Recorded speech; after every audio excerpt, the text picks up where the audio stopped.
कल भी बोला था कि एलपीजी हमारे पास बड़ी कंफर्टेबली इस समय है और हमारी रिक्वायरमेंट कोई 1200 सिलेंडर की है पर डे डिस्ट्रिक्ट की, और हम इस समय बहुत आराम से हर दिन गैस जो है वो लोगों को मुहैया करवा रहे हैं।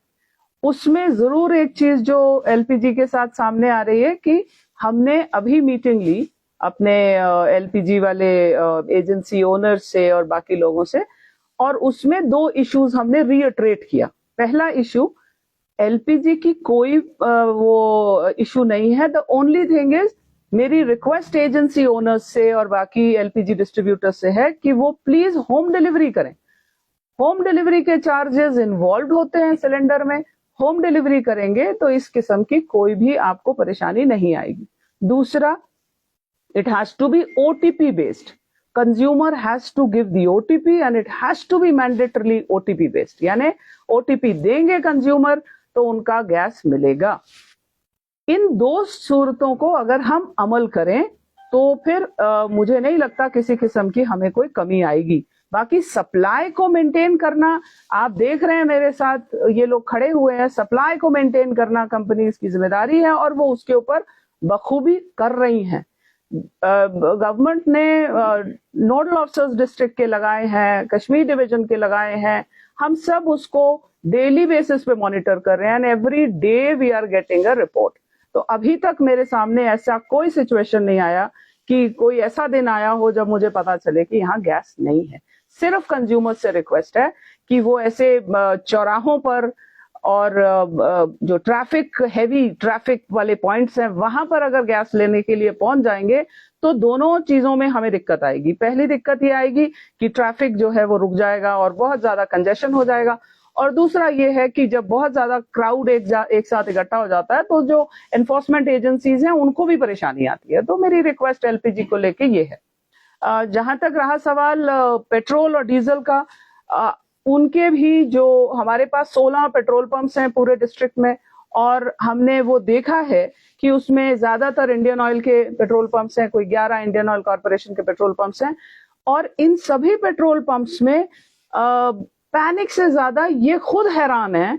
मेरे साथ खड़े हुए लोग हैं, ये भी मैं भी इनको भी बोलूंगी कि अगर ये बात करना चाहें तो बात करें, हैरान है कि हुआ there is no problem at all. इनको पीछे से भी सप्लाई आ रही है, इनके पास भी सप्लाई है, और सबसे इंपॉर्टेंट बात यह है कि किसी किस्म की कोई कमी नहीं है। तो जब अगर ऐसा कुछ है नहीं तो सिर्फ हम लोग, मैं जनरली ये कोविड में बोलती थी, मुझे मेरा मन कर रहा है इस समय रिपीट करने का, कि जब आपको किसी किस्म का कोई हियर से, जिसको हम र्यूमर कहते हैं या अफवाह कहते हैं, जब भी आपको ऐसी कोई र्यूमर की आवाज आती है, सबसे पहले आपको दांत में दर्द है तो आप इंजीनियर के पास थोड़ी ना जाओगे, डॉक्टर के पास जाओगे। सो जब आपको किसी किस्म की कोई र्यूमर सुननाई में आती है या कोई पता चलता है कोई शरारती दिमाग काम कर रहा है, सबसे पहले गवर्नमेंट के पास आपने, मेरा कंट्रोल रूम चल रहा है, मेरे एसएसपी साहब बगल में खड़े हैं बांडीपुरा के, हमारे तहसीलदार हैं, हमारे एसएचओज हैं, उनसे पूछो क्या प्रॉब्लम हो रही है। सबसे बड़ी बात कि हमारे एडीसीए भी होते हैं। तो लोगों से एक मेरी बहुत बहुत हम्बल रिक्वेस्ट है, स्पेशली बांडीपुरा के लोगों से, हम लोग बहुत एक्टिवली रिस्पॉन्ड करते हैं, हमारे सारे अफसर आपके व्हाट्सएप मैसेजेस को रिस्पॉन्स देते हैं। अगर आपको लगता है कोई डाउट है या कोई दिमाग जिसका थोड़ा शरारत वाला है वो आपको भड़काने की कोशिश कर रहा है, इमीडिएटली आप हमारे से बात। जो इस वक्त सोशल मीडिया पे अफवाहें चला रही है कि शायद लॉकडाउन हो सकता है, पेट्रोल डीजल जो है नहीं मिल सकता है, डिस्ट्रिक्ट में अभी स्टॉक कितना अवेलेबल है? हमारा जो डिस्ट्रिक्ट का पर डे का कंजम्पशन है वो 1 लाख लीटर है, राइट। सो उतने से बहुत ज्यादा स्टॉक अवेलेबल है।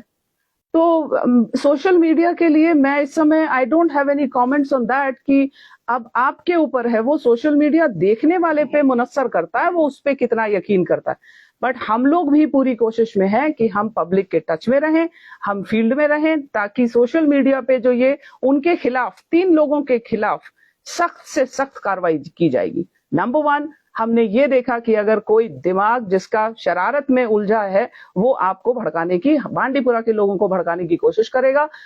नंबर 2, कोई किसी किस्म से ब्लैक मार्केटिंग या होर्डिंग की कोशिश करेगा, यानी इकट्ठा करके सोचेगा कि पैनिक मैं क्रिएट कर देता हूं। और तीसरा और बहुत इंपॉर्टेंट बात, छोटी क्वांटिटीज में जब लोग ये पेट्रोल और डीजल ले जाने की कोशिश करेंगे, इन तीनों के खिलाफ हम लोग कार्रवाई कर सकते हैं और सबूत के बिना पर कार्रवाई की जाएगी। मेरे साथ मेरे पूरी पेट्रोल पंप एसोसिएशन ने हमें ये पूरा पुरजोर आश्वस्त किया है और कॉन्फिडेंस दिलाया है कि सप्लाई चेन में किसी किस्म की कोई परेशानी मैम नहीं। मुझे ये भी बताइएगा, एडमिनिस्ट्रेशन की टॉप प्रायोरिटी इस वक्त क्या है? Are we talking about the oil or are we talking about the general priority? Right, किसकी बात कर रहे हैं आप? इस वक्त टॉप प्रायोरिटी क्या है ये एडमिनिस्ट्रेशन की? बहुत सारी। आप बताओ क्या सुनना चाहते डिस्ट्रिक्ट एडमिनिस्ट्रेशन के लिए अभी कौन सा बड़ा चैलेंज है? हैं? देखिए, बड़ा चैलेंज तो वेरी करता है ना, कंडीशन टू कंडीशन। इस समय जैसे आप मेरे से बात कर रहे हैं, तो आज की तारीख में 11:30 बजे मेरी प्रायोरिटी ये है कि मैं लोगों का कंफ्यूजन दूर कर दूं।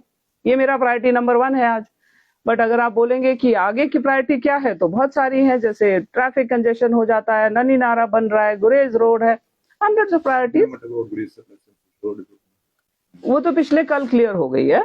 पिछले कल की हमने बताया आपको कि वो क्लियर हो गई है। वील मेंटेन कि अगर बारिश या बर्फ ना गिरे तो clear supply. We have spoken to the Gurez administration. वहां जो लोकल हमारे एसडीएम साहब हैं, उनसे भी बात हो गई है, उनको कोई परेशानी नहीं है। सिर्फ यही है कि वहां पर रोड का चैलेंज बहुत सालों से जैसे भी रहता है, 2-1 महीना, अभी तो बल्कि हमने 15-18 दिन में ही रोड खोल दी इस बार, तो वो सीजनल चैलेंज है। ठीक है जी। मेरी आप लोगों से ऑफ द रिकॉर्ड ये रिक्वेस्ट है,